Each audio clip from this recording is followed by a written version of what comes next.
Hello లోయిటా, welcome back to our channel journey విశేషాలు. ఈ రోజు అయితే మా ఊర్లో ఆటో ఎగ్జిబిషన్ అయితే పెట్టారు. జనరల్లీ అబ్రాడ్ కంట్రీస్ అనగానే ఎక్కువగా ఆటోస్ మీద వెళ్తా ఉంటారు. ఏంటి అయినా ఆటోస్ అంటుంది, అబ్రాడ్ కంట్రీ అంటుంది, ఏంటని మళ్ళీ కన్ఫ్యూజ్ అవ్వచ్చు. యాక్చువల్లీ జర్మనీలో ఆటోస్ అంటే కార్స్ అన్నమాట. ఈ రోజు మా ఊర్లో ఇప్పుడు కార్ ఎగ్జిబిషన్ అయితే జరుగుతుంది. సో అందుకని మీ అందరికి కూడా అసలు జర్మనీలో అసలు కార్ ప్రైజెస్ ఎలా ఉంటాయి తెలుసుకుంటారు కదా అని అనిపించి ఇలా వీడియోని అయితే స్టార్ట్ చేశాను. అండ్ బేసికల్లీ చెప్పాలంటే జర్మనీలోనే కాదు, మాక్సిమం అన్ని అబ్రాడ్ కంట్రీస్ లోనూ అంతే. కార్ అనేది ఒక బేసిక్ థింగ్ అన్నమాట. ఎందుకంటే ఇక్కడ వెదర్ కి ఖచ్చితంగా కార్ అనేది అవసరం అవుతా ఉంటది. మనకనుకోండి ఇండియాలో 1 కిలోమీటర్ 2 కిలోమీటర్ అంటే ఇంకా చక్కగా బైక్ చేసుకుని వెళ్ళిపోతాము. బట్ జర్మనీలో 1 కిలోమీటర్ 2 కిలోమీటర్ బైక్ మీద వెళ్ళాలి అంటే చాలా కష్టం అవుతుంది. స్పెసిఫిక్ గా వింటర్ సీజన్ లో చాలా కష్టం అన్నమాట. ఎందుకంటే వెదర్ చాలా కోల్డ్ గా ఉంటది. మనం అయితే అసలు బయటికి అలా వెళ్ళలేము. ఐదర్ మనం వెళ్తే కార్ మీద వెళ్ళాలి, లేకపోతే నడుచుకుంటా వెళ్ళాల్సిందే. సో అలా తప్ప మిగతా ఆప్షన్ అయితే ఉండదు. సో అంత ఎసెన్షియల్ కాబట్టి జర్మనీలో నాకు తెలిసి ఇండియాతో పోలిస్తే కార్లు అనేది కొంచెం తక్కువ రేట్ ఉంటాయి. లైక్ ఆడి కానీ, బిఎండబ్ల్యూ కానీ ఇలాంటి పెద్ద పెద్ద బ్రాండ్స్ కూడా వెన్ కంపారిటివ్లీ నాకు తెలిసినంత వరకు ఇక్కడ కొంచెం తక్కువ రేట్ అయితే ఉంటాయి. సో ఇప్పుడైతే అర్థమైపోయింది కదా మీ అందరికి జర్మనీలో కార్ రేట్స్ ఎలా ఉంటాయి అనేది చూపించాలనుకుంటున్నాను. అండ్ ఇంకో విషయం ఏంటంటే నాకు ఇప్పుడు చాలా కొత్తగా అనిపిస్తుంది అనమాట మా ఊరుని చూస్తుంటే. మొన్నటిదాకా ఈ చెట్లన్నీ ఎలా ఉండేవి అంటే రాలిపోయి కొమ్మలతోనే ఉండేవి, ఎండిపోయి అలా ఉండేవి అనమాట. ఇప్పుడైతే చాలా నిండుగా ఎటు చూసినా సరే పచ్చ పచ్చగా భలే కనిపిస్తున్నాయి. నాకైతే చాలా బాగా అనిపిస్తున్నాయి ఇవన్నీ చూడంగానే. మీరు కూడా చూడండి ఒకసారి నా చుట్టూరు ఎంత పచ్చ పచ్చగా ఎంత బాగున్నాయో. రిఫ్రెష్మెంట్ ఫీలింగ్ ఉందన్నమాట. మొన్నటిదాకా నేను ఏదో వేరే ఊర్లో ఉండేదాన్ని, ఇప్పుడు వేరే ఊర్లో ఉంటున్నాను అన్న ఫీలింగ్ ఉంది చాలా కొత్తగా ఉండడం వల్ల.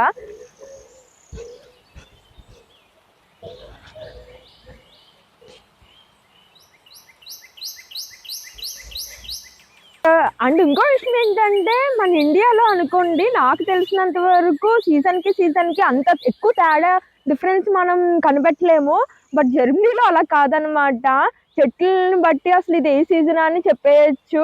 అంత డ్రాస్టిక్ చేంజ్ ఉంటది అనమాట సీజన్ కి. సో ఇప్పుడైతే మాకు ఇక్కడ ఫ్రూలింగ్ వచ్చింది అనమాట. ఫ్రూలింగ్ అంటే స్ప్రింగ్ సీజన్ అని.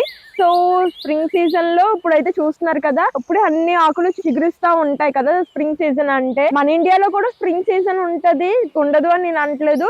బట్ ఇంత డ్రాస్టిక్ గా మనం చూడలేం కదా స్ప్రింగ్ సీజన్ ని అని అయితే అనుకుంటున్నాను నేను. బేసికల్లీ నేనైతే ఎక్కువ అంత అబ్జర్వ్ చేయలేదు ఇండియాలో. మీరు గనక అబ్జర్వ్ చేసినట్లు మీరు ఆ తేడాను గుర్తిస్తే గనక నాకు కామెంట్ చేయండి కింద. ఒకవేళ అనిపించకపోయినా కామెంట్ చేయండి, తెలుసుకుంటాను బేసికల్లీ నేను చూడలేకపోయానా ఏంటా అనేది. ఈ కార్ ఎగ్జిబిషన్ అయితే మా ఊరు సెంటర్లోనే జరుగుతుంది. చక్కగా కార్లన్నీ చక్కగా రోడ్ మీద పెట్టేశారనమాట. ఇప్పుడైతే మనం వెళ్ళి ఒక్కొక్క కారు చూసుకోవడమే. ఈ ఎగ్జిబిషన్ అయితే సండే సాటర్డే జరిగింది. సో సండే సాటర్డే కాబట్టి మోస్ట్లీ వీకెండ్ పిల్లలు పెద్దలు అందరూ ఖాళీగా ఉంటారు కదా, అందుకనే అనుకుంటా ఓన్లీ కార్సే కాకుండా పిల్లలు ఆడుకోవడానికి చిన్న చిన్న రైడ్స్ అని అండ్ పెద్దవాళ్ళు తినడానికి చిన్న చిన్న స్టాల్స్ ఉన్నాయన్నమాట, ఫుడ్ స్టాల్స్ అవన్నీ. కార్స్ ఎగ్జిబిషన్ అంటే ఏదో ధూమ్ ధామ్ గా ఉంటది అనుకున్నాను. బట్ ఇక్కడ చూస్తే కార్లన్నిటిని ఏదో పార్కింగ్ లో పార్క్ చేసినట్టు పెట్టారు అంతే. మనకి ఏ కార్ నచ్చితే ఇంకా కార్ దగ్గరికి వెళ్ళి చూసుకోవడమే అన్నమాట. కొన్ని కార్స్ కి అయితే ఓపెన్ చేసే ఉన్నాయి, మనం లోపల కూర్చునే యాక్సెస్ అయితే ఉంది. బట్ కొన్ని కార్స్ ని అయితే లాక్ చేసేసారు అనమాట. సో అవి అయితే ఓపెన్ అవ్వలేదు. బట్ మా వారికి కార్ నచ్చినట్లుంది, సరే అని లోపలికి అయితే వెళ్ళారనమాట. ఇది టోటల్ ఎలక్ట్రిక్ కారు అని నాకు తెలిసి ఇది ఆటోమేటిక్ కార్ కూడా. సరే బాగుంది, నువ్వు కూడా వచ్చి కూర్చో అని అయితే అన్నారు. సరే కదా అని నేను కూడా ఎక్కి కార్లో కూర్చున్నాను అనమాట. ఈ కార్లో కూర్చోగానే నాకు ఎలా అనిపించింది అంటే ఏదో సోఫాలో కూర్చున్నట్టే అనిపించింది. ఈ కార్ కి అయితే గేర్స్ కూడా లేవు. అండ్ ఈ కార్ బ్రాండ్ వచ్చేసరికి కూప్రా. నాకు తెలిసి నేను ఎప్పుడు ఇండియాలో ఈ బ్రాండ్ నేమ్ అయితే వినలేదు. ఒకవేళ మీకు తెలిస్తే కనుక నాకు కామెంట్ చేయండి. మా వారు అసలు ఈ కార్ ప్రైస్ ఎంత ఉందా అని అయితే చూస్తున్నారు. 46,000 యూరోల కార్ ని 37,000 యూరోలకి అయితే ఇచ్చేస్తున్నారంట. అంటే మన కరెన్సీలో సుమారు ఒక 35 లక్షల వరకు ఉంటది అనుకోండి. మీ అందరికి నేను ముందులే చెప్తున్నాను, నాకు నాకు కార్స్ మీద అంత పెద్ద నాలెడ్జ్ ఏం లేదన్నమాట. ఏదో మీకు చూపించాలన్న ఆత్రం తప్ప. సో అందుకని నేను పొరపాటున అటు ఇటు ఏమన్నా చెప్పినా సరే నన్ను వీలైతే క్షమించండి, అంతేగాని నన్ను శిక్షించకండి ప్లీజ్. నాకు పర్సనల్లీ దూరం నుంచి చూడంగానే ఈ కారు చాలా బాగా అనిపించింది. సరే కదా అని దగ్గర నుంచి చూడడానికని అయితే వచ్చానమాట. ముస్తాంగ్ అంట. నేనైతే ఇప్పుడు దాకా ఈ కారు కంపెనీ బ్రాండ్ అయితే నేను ఎప్పుడు వినలేదు. అసలు ఈ కార్ ప్రైస్ ఎంత ఉందో మీకు చూపిస్తాను రండి దగ్గరికి. 62,000 యూరోస్ అనమాట. అంటే సుమారు మన కరెన్సీలో ఒక 60 లక్షలు అవుతుంది అనుకోండి. వీటి ప్రైస్ ట్యాగ్స్ అయితే చూస్తున్నారు కదా, కార్ అద్దం మీద పెట్టేశారు. అండ్ మోర్ ఓవర్ ఈ కార్స్ లో కొన్ని సెకండ్ హ్యాండిల్ కార్స్ ఉన్నాయి అండ్ ఫస్ట్ హ్యాండ్ కార్స్ కూడా ఉన్నాయి అనమాట. ఒకవేళ సెకండ్ హ్యాండ్ కార్స్ అయితే మీకు చెప్తాను ఇది సెకండ్ హ్యాండ్ కార్ ప్రైజ్ అని. కార్ మీద ఉన్న ఈ ప్రైజెస్ చూసి మీరు కన్ఫ్యూజ్ అవ్వకండి. మనం 1000 ప్లేస్ లో 10,000 ప్లేస్ లో కామర్స్ పెడతాం కదా, అదే జర్మనీలో అయితే వీళ్ళు పాయింట్ ని పెడతారు. మనం పాయింట్ పెట్టిన చోటన వీళ్ళ కామా పెడతారు అనమాట. సో దాన్ని బట్టి నేను చూపిస్తున్నాను కాబట్టి మీకు డిస్ప్లే లో ప్రైజెస్ మీకు క్లియర్ గా అర్థమైపోతాయి. ఇప్పుడు ఈ కార్ చూసారా ఎంత బాగుందో. ఇద్దరు మనుషుల కన్నా ఎక్కువ పట్టును కూడా పట్టరు. మంచి పాష్ కార్ అనమాట. కాకపోతే సెకండ్ హ్యాండిల్ కార్ అనమాట ఇది. మామూలుగా ఫస్ట్ హ్యాండిల్ లో ఈ కారు కొనాలి అంటే మినిమం నాకు తెలిసినంత వరకు 60,000 to 80,000 యూరోస్ మధ్యలో ఉంటది అనమాట. కాకపోతే ఇది చాలా ఇయర్స్ వాడి ఉన్నారు కాబట్టి 20,000 యూరోస్ కే వచ్చేస్తుంది ఈ కారు. అండ్ ఈ కార్ బ్రాండ్ వచ్చేసరికి పోర్షా బాక్స్టర్ మోడల్ అనమాట. ఈ కార్ ప్రైజెస్ ఏమి నాకు ఇండియాలో ఎంత ఉన్నాయో తెలియవు. ఒకవేళ మీలో ఎవరికైనా తెలిస్తే నేను చూపిస్తున్న ఈ కార్ ప్రైజెస్ నాకు కామెంట్ చేయండి. సో నేను కూడా ఇండియాలో ప్రైజెస్ ఎంత ఉన్నాయో తెలుసుకుంటాను. మీకు జర్మనీలో ప్రైజెస్ ఎంత ఉన్నాయో చెప్తున్నాను కదా, మరి నా కోసం మీరు కూడా కొంచెం హెల్ప్ చేయండి. ఇండియాలో ఎంత ఉన్నాయో తెలుసుకుంటా. ఈ బ్లాక్ కార్ అయితే ఫుల్లీ ఎలక్ట్రిక్ కార్ అనమాట. స్కోడా వాడిది. ఆల్రెడీ మీకు చెప్పాను కదా నా కార్స్ గురించి ఏ మాత్రం తెలీదు అని. బట్ ఈ స్కోడా కంపెనీ గురించి అయితే చాలా సార్లు విన్నాను అనమాట. ఇంతకీ కార్ ప్రైస్ ఎంతో మీకు చూపించలేదు కదా, 56,000 యూరోలు అనమాట. అంటే సుమారు మనం కరెన్సీలో చూసుకుంటే ఒక 54 లక్షలు అలా పడుతుంది. అండ్ ఈ కార్ లో అయితే మళ్ళీ 3 డిఫరెంట్ కలర్స్ కూడా ఉన్నాయి. బ్లాక్, వైట్ అండ్ ఇంకోటి red colour. And electric car engines కూడా నేను ఎప్పుడు ఎలా ఉంటాయో చూడలేదు. ఇక్కడే first time electric car engines ఎలా ఉంటాయి అని కూడా చూసాను. అది కూడా నేను ఎలా చూసాను అంటే కొన్ని కార్స్ కి అయితే ఇలాగా ఇంజన్స్ కూడా ఓపెన్ చేసి పెట్టారనమాట. సో దాంతో నేను ఇలాగ కార్ ఇంజన్స్ కూడా ఎలా ఉంటాయి అని చూసాను. మొత్తానికి అలా నాతో పాటు మీకు కూడా ఎలా ఉంటుందో చూపించేసాను. సో ఐఎమ్ హ్యాపీ అనమాట. దీంతో ఈ రోజు ఈ వీడియో చూసే వాళ్ళకి అసలు ఎలక్ట్రిక్ కార్ ఇంజన్ ఎలా ఉంటుందో తెలిసిపోద్ది కదా. అండ్ ఇలా కార్స్నే కాదు క్యారవాన్స్ ని కూడా అమ్ముతున్నారు. నిజంగా చెప్పాలంటే జర్మనీలో క్యారవాన్స్ అనేది చాలా కామన్ అనమాట. మిడిల్ క్లాస్ పీపుల్స్ కూడా చాలా మందికి క్యారవాన్స్ ఉంటాయి ఓన్ గా. సో జర్మనీలో క్యారవాన్ అంటే పెద్ద అంత గొప్ప విషయం కూడా ఏం కాదు. అండ్ ఈ క్యారవాన్ కాస్ట్ ఎంతో చూపిస్తున్నాను చూడండి, 45,000 యూరోలు అనమాట. అంటే సుమారు ఒక 42 లక్షలు అలా వేసుకోండి. 42 లక్షలకే క్యారవాన్ వచ్చేస్తుంది. క్యారవాన్ లోపలికి కూడా తీసుకెళ్తాను, డోంట్ వరీ. ఇదిగోండి క్యారవాన్ లోపలికి అయితే తీసుకొచ్చాను అనమాట. నేను నిజంగా చెప్తున్నాను, ఇండియాలో ఉన్నప్పుడు క్యారవాన్ అనగానే ఏదో సెలబ్రిటీసే యూజ్ చేస్తారు, కామన్ పీపుల్ యూజ్ చేయలేరేమో అనుకునేదాన్ని. బట్ జర్మనీలో అలా కాదు, కామన్ పీపుల్ కూడా క్యారవాన్ ఉండడం సర్వసాధారణమైన విషయం. అండ్ ఇక్కడ చూస్తున్నారు కదా క్యారవాన్ లో ఎంత బుల్లిగా ఉందో కిచెన్ అయితే. మొత్తానికి ఇలాగా చిన్నగా బుల్లిగా క్యారవాన్ లో అన్ని భలే ఉన్నాయి. ఈ క్యారవాన్ పైన కూడా ఇంకొక బెడ్ ఉందన్నమాట. ఇలా లోపల నుంచి వెళ్తే పైకి ఎక్కి అలా పడుకోవచ్చు, కింద బెడ్డే కాకుండా. ఏదో ఇలా ఈ రోజు క్యారవాన్ ని బయట నుంచి వీడియోస్ లోను అలా ఇలా చూడడమే కాకుండా స్వయాన నేనే లోపలికి వెళ్ళి చూసాను. క్యారవాన్ బయటకైతే వచ్చి అండ్ బయట నుంచి చూస్తున్నాను. కింద అయితే చూసారు కదా బెడ్ కింద ఎంత స్టోరేజ్ ప్లేస్ ఉందో. అండ్ బెడ్ ని ఇలా ఎత్తితే కింద చెక్క అయితే ఉంది. అలాగా మొత్తానికి ఏదేమైనా ఈ రోజు క్యారవాన్ ఎలా ఉంటది లోపల అని అయితే చూసేసాను. అండ్ ఇక్కడైతే చూసారు కదా అంబులెన్స్ ఉంది. అండ్ మీకు ఒకసారి చెప్పాను గుర్తుందా, జర్మనీలో ఏ చిన్నది జరిగినా సరే ఖచ్చితంగా పోలీస్ వ్యాన్, అంబులెన్స్ వ్యాన్ ఉంటది అని. సో దట్ అలా ఈ రోజు అంబులెన్స్ కూడా వచ్చింది అనమాట ఇక్కడికి. ఇక్కడ ఏదో పెట్టారు చూడండి, పిల్లలు ఆడుకుంటారని. తెగ ఆడేసుకుంటున్నారు పిల్లలు అయితే. ఏ మాటకి ఆ మాటకి పిల్లలు కూడా చాలా చక్కగా భలే ఉంటారు బుగ్గలేసుకుని. నాకైతే ఒక్కొక్కసారి పిల్లల్ని ఎత్తుకుని వచ్చేయాలనిపిస్తుంది, అంత బాగుంటారు. ఏవేవో కార్ కంపెనీస్ ఉన్నాయి. ఈ కార్ కంపెనీ నేమ్ వచ్చేసరికి డైషా అంట.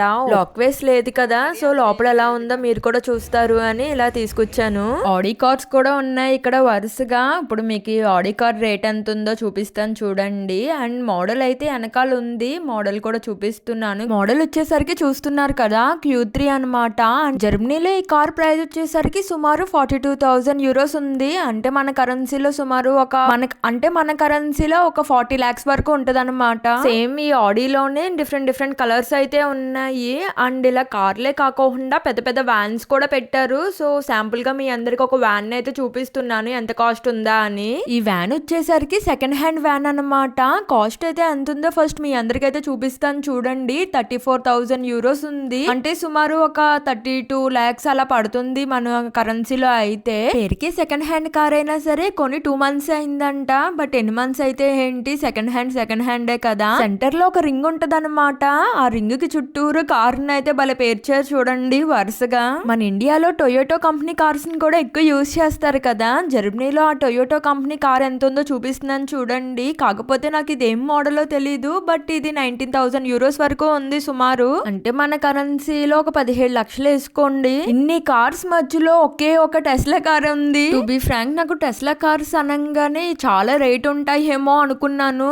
ఏదో 1 crore 2 crore అలా ఉంటది అనుకున్నాను కానీ మరీ అంత అయితే లేదు జర్మనీలో. మరి ఇండియాలో అయితే నాకు తెలిసి ఇంకా టెస్లా కార్స్ రాలేదు కదా. జర్మనీలో అయితే ఈ టెస్లా కార్ కాస్ట్ వచ్చేసరికి 45,000 యూరోస్ వరకు ఉంది సుమారు. అంటే మన కరెన్సీలో ఒక 42 lakhs వరకు అన్నమాట. బయట ఎంత అందంగా ఉందంటే లోపల ఇంకెంత అందంగా ఉంటుందో చూద్దాము అని తొంగి చూడడానికి ప్రయత్నించాను. బట్ అంత కరెక్ట్ గా ఏం కనిపించట్లేదు. అసలే వర్షం పడింది కదా, మొత్తం వాటర్ డ్రాప్లెట్సే ఉన్నాయి. ఎంత తుడిచినా కూడా సరిగా కనిపించట్లేదు. నార్మల్ కార్స్ గురించే మనకి అంతంత మాత్రం తెలుసు. ఇంక ఈ టెస్లా కార్ గురించి అంటే మనకు అసలు ఏం తెలియదు. నిజంగా చెప్పాలంటే ఫస్ట్ టైం ఈ టెస్లా కార్ ని ఇంత దగ్గరగా చూస్తున్నాను. సర్లేండి, ఆ టెస్లా కార్ అయితే మన వల్ల కూడా కాదు కొనాలన్నా సరే. బట్ ఇప్పుడు మీ అందరికి ఇంకొక వేరే బడ్జెట్ ఫ్రెండ్లీ కార్స్ అయితే చూపిస్తున్నాను. ఇక్కడైతే చూస్తున్నారు కదా, నిజంగా చెప్పాలంటే నాకు ఇప్పటిదాకా చూసిన అన్ని కార్లోని ఈ కారే బాగా నచ్చింది. కూప్రా బ్రాండ్ అనమాట. అది ఎందుకంటే జర్మనీలో బడ్జెట్ ఫ్రెండ్లీలో కొనుక్కోవాలి అంటే ఈ కూప్రా బ్రాండ్ లో చాలా రకాల కార్స్ అయితే దొరుకుతాయి. ఈ కార్ కాస్ట్ వచ్చేసరికి 46,000 యూరోస్ ఉంది. ఆఫర్ లో మనకి 37,000 యూరోస్ కి వస్తుంది అనమాట. ఇది కూప్రాలో కొంచెం high end brand. But budget ఫ్రెండ్లీలో కూడా కూప్రాలో చాలా రకాల మోడల్స్ ఉంటాయి. కానీ ఆటో ఎగ్జిబిషన్ లో పెట్టలేదు అంతే. ఇది డస్టర్ కార్ అనమాట. ఈ కార్ అయితే 7 seater ది. అండ్ 7 seater అయినా సరే కాస్ట్ కూడా పెద్ద అంత ఎక్కువ ఏం లేదు. చూపిస్తాను మీకు కాస్ట్ కూడా ఎంత ఉంది అని. 7 seater కార్ కదా, కొంచెం పెద్దగానే ఉంది.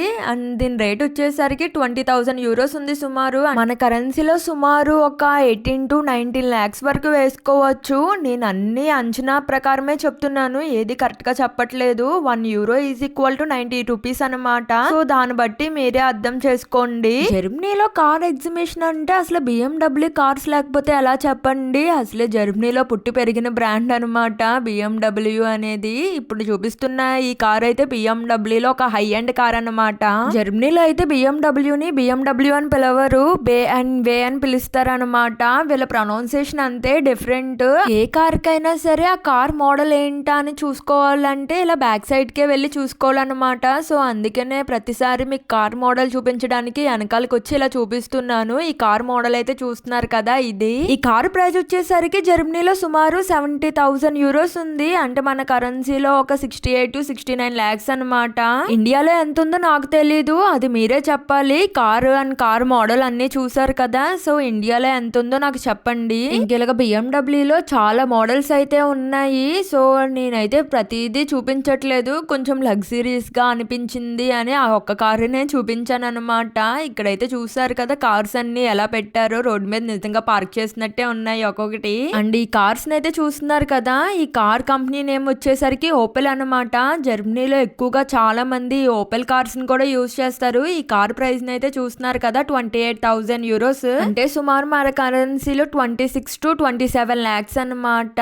జర్మనీలో most of middle class people ఈ ఓపెల్ బ్రాండ్ కార్స్ ని యూజ్ చేస్తారు. మళ్ళీ ఇంత రేట్ చెప్పి ఇంత రేట్ కార్స్ యూజ్ చేస్తారా అని అయితే అనుకోకండి. నిజానికి ఈ ఓపెల్ లో తక్కువ రేట్ లో కూడా చాలా రకాల కార్స్ ఉంటాయి. బట్ మీకు చూపించడానికి ఇక్కడ పెట్టలేదు అనమాట, అంతే. ఇన్ని నల్ల కార్ల మధ్యలో ఈ కార్ కలర్ ని చూసారా, ఇదే సెంటర్ ఆఫ్ అట్రాక్షన్ అయిపోయింది. నిజంగా చెప్పాలంటే ఇక్కడ ఉన్న అన్ని కార్స్ లోను. ఈ కార్ వచ్చేసరికి హుండే కంపెనీ వాళ్ళది. కారు చక్రాలకున్న డిజైన్ చూస్తుంటే నాకు ఏదో ముగ్గేసినట్టే అనిపించింది. నిజంగా కార్ అయితే చూడడానికి చాలా లావిష్ గా కనిపిస్తుంది కదా. ఇంత లావిష్ గా ఉంది అంటే ఖచ్చితంగా రేట్ కూడా ఎక్కువే ఉండుంటది. అసలు ఎంత రేట్ ఉందో చూద్దాం పదండి వెళ్ళి. అమ్మ బాబాయ్, 78,000 యూరోస్ అంట. యూరోస్ లోనే ఈ వాల్యూ చాలా ఎక్కువ కారుకి. అలాంటిది మన ఇండియన్ కరెన్సీలో అంటే అమ్మ బాబాయ్ ఈజీగా 76 to 77 lakhs మధ్యలో ఉంటది మన ఇండియన్ రూపీస్ లో అయితే. అండ్ ఈ కార్ వచ్చేసరికి మొత్తం ఎలక్ట్రిక్ కార్ అన్నమాట. ఏ మాటకా మాట, నిజానికి చూడడానికి అయితే చాలా బాగుంది కార్ అయితే కదా. అంతేలే అండి, రేటిని బట్టే కార్ లుక్స్ అయితే ఉంటాయి కదా. ఐ హోప్ ఈ వీడియోలో జర్మనీలో కార్లు ఎంత రేట్ ఉంటాయి అనేది మీరు తెలుసుకున్నారని అనుకుంటున్నాను. మళ్ళీ ఒక మంచి వీడియోతో మీ ముందుకైతే వస్తాను. This is Deepsita signing off. Bye.